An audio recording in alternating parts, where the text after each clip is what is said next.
Alright, so just got some tires for this CB300.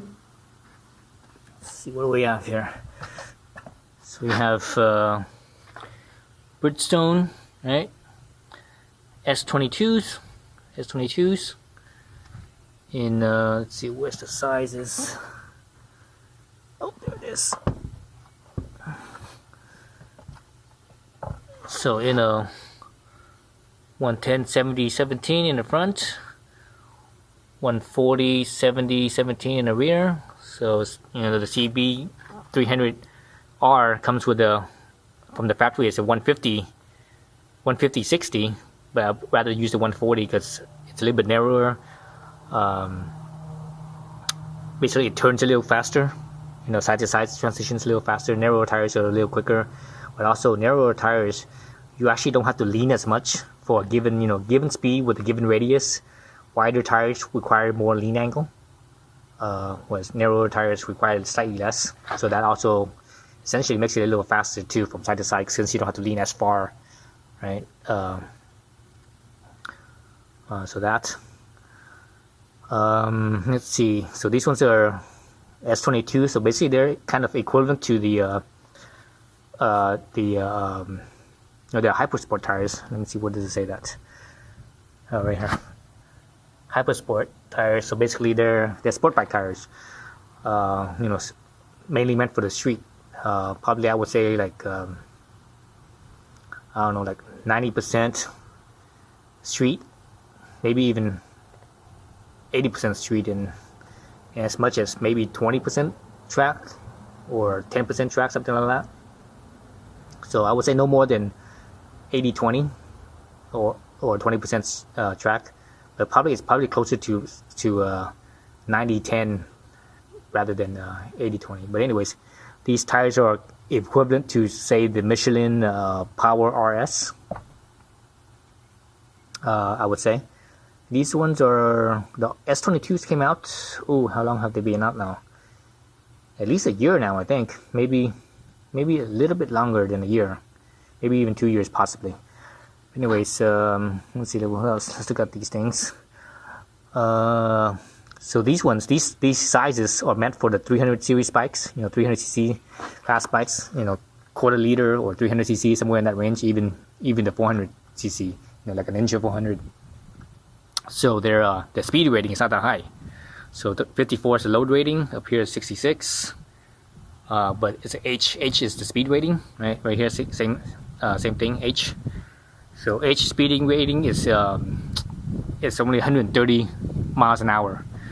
Normally sport bike tires, when you get into the the bigger size tires that are ridden on 600cc sport bikes and liter sports bikes, those ones have a W rating, I think. And W rating is like well over 160, 180 or something like that. I forget what the exact numbers were. But anyways, so again, this is for smaller sport bike. So those small sport bikes, they don't go that fast. Like the CB300R, that thing, I think the fastest it goes is maybe 100 miles an hour, or maybe just around there somewhere. I've never gone that fast on that bike. The fastest I've ever gone on the bike is probably 80, 85-ish. Something like that. I never went any faster than that on that bike. Yamaha R3 could do 105, maybe 110 possibly, but I think more like 105 maybe. So a little bit over 100. I believe the Ninja 400 could probably do like maybe 120 at the most. Probably not even that. Probably 115 or something like that. But anyways, yeah. So H speed rating. Let's see what else. What these ones. So let's see. That's the mounting dot. That's where the heaviest spot is.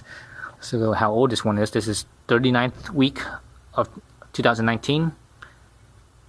So let me see, 39th week. So that's probably like what, October, somewhere around there. 54 weeks in a month. So it's probably even sooner than October, maybe September or something like that. So sometime in the fall, I think these were made. At least the front one. The rear one is Oh, pretty close. The rear one is 38 week of 19. This one was 39, so basically only a week apart. What else? Oh, over here. Yeah, let's get this one around as well. Back to here. So here, made in Japan. Same with this one, made in Japan. So that's cool. Cause a lot of tires nowadays, they're made in lower cost markets. Developing countries or undeveloped countries, however you want to look at it, like Brazil or Thailand or something like that. So it's lower cost. Or these ones are still made in Japan, so that's cool. But the other cool thing is that these tires are relatively low cost. This set of tires here cost me $212, I think, $212, $213, something like that. Both of them shipped to my door. So that's good for being made in Japan. The Michelin RS, the Power RS that I bought not that long ago, that I'm running right now, those ones cost me around $300 for the pair shipped to my door. Give or take $300. So basically, it's about $100 more expensive. Or basically, these ones are 1/3 less the cost of those, but they fit in the same performance category. So I'm surprised at how low cost these are, considering they're where they are in the market, what category they are in, and where they're made. The Michelin's RS I have are they're not made in I don't think they were made in a developed country. I forget where they were made now. You probably have to go look at that video and double check. But I think they were made in like Thailand or some developing country. Undeveloped or developing, however you want to look at it. So these are radials, tubeless radials, and that's what you want. You don't want no bias ply tires. Bias ply tires are horrible. They just don't perform very well. So that's basically, look at them. Let's actually look at the thread pattern real quick. So there's the front tire thread pattern.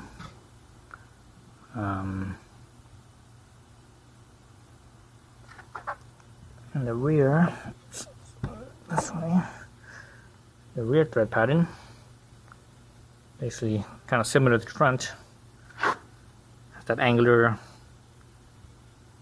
stripe, straight stripe that's angled from the center line.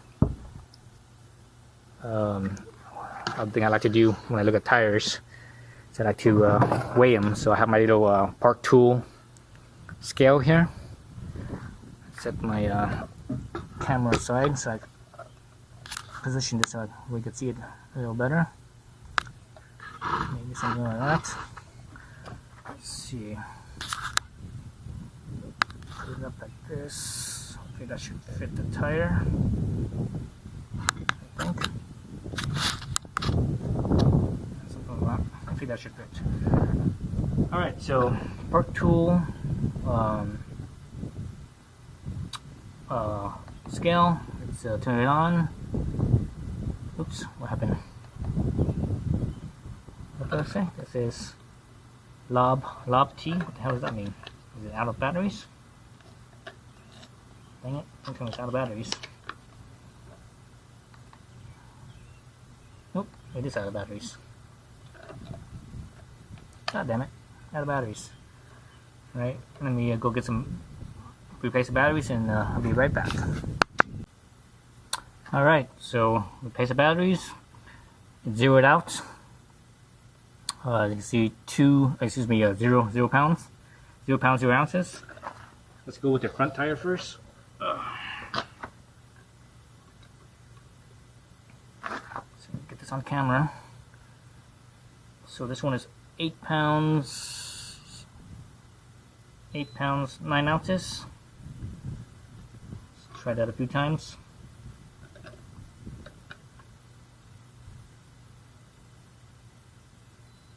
8, Go again. 8.8. So 8.8. Not the lightest tires. Yeah, tried lighter ones, but let's see. So let's zero it out. So this is the bigger one. The back. The previous one was the front. This one is 11.10. Zero out again. Time 11.10. Zero out, and one more time. 11.10. Oh, you guys didn't see that. Let's do that. So you see 11.10. So 8.8 and 11.10. So not the lightest tires on the market. Seems like some of these tires are getting kind of heavy for for the given size. I think it has to do with the construction. It's like the tires now are getting a little bit better, a little sturdier. So the construction is a little bit basically a little sturdier as well. So that's probably why it's getting heavier compared to some tires that are not as robust. Like for example, the stock Dunlops that came on the the stock Dunlops that basically is pretty much standard issue now for the 300 series class bikes. The GPR, the Dunlop GPR 300. I think that's what it's called, GPR 300 Dunlops. Those ones are pretty light. I think they're the lightest in this category for the size because they're not as robust. And they're low cost tires. Those tires are only like, I think you get a set of them, for front and rear for like $150. So basically it's like $50 cheaper than these ones, and they still perform really well. But I want better feel. I want better road feel and a sharper steering, turning. Let's look at the side profile here of these. Not the side, I mean not the side, but the crown. So the front tire is pretty typical. It's they're usually pretty rounded, as you can see. Not too much angle to them. Usually the front is like that. It's usually the rear tire that's more angular, and you can see this one. The rear tire is a little bit more angular. A little right here, so it's slightly flatter. It looks like it's a little more angular than the Pilot Power, the Michelin Power RS. The RS is slightly more rounded than this, and the Dunlop GPR 300 is even more rounded than this, and more rounded than the Michelin's. So hopefully this this will give me a little bit better, quicker steering, quicker leaning. It leans in faster. At least that's my hope, anyways. That's what I want. And again, these tires are only a little bit over $200, so they're not so bad. So I don't mind getting basically sport bike tires when they're that cheap. If they were more expensive, I probably would stick with the sport touring tires like the Road 5, Michelin Road 5s, because those ones they last longer and for the cost compared to the RS. There's not much difference. That I think there's only for the pair. There's only about $20 difference between the set Road 5 versus Power RS. And if I had to pay the $20 difference, I'd rather pay more for the Road 5s to get more life. Whereas this one's $100 cheaper. I'd rather go with these. So yeah, so that's it. That's the I look at the Bridgestone S22 tires. Alright, thanks for watching.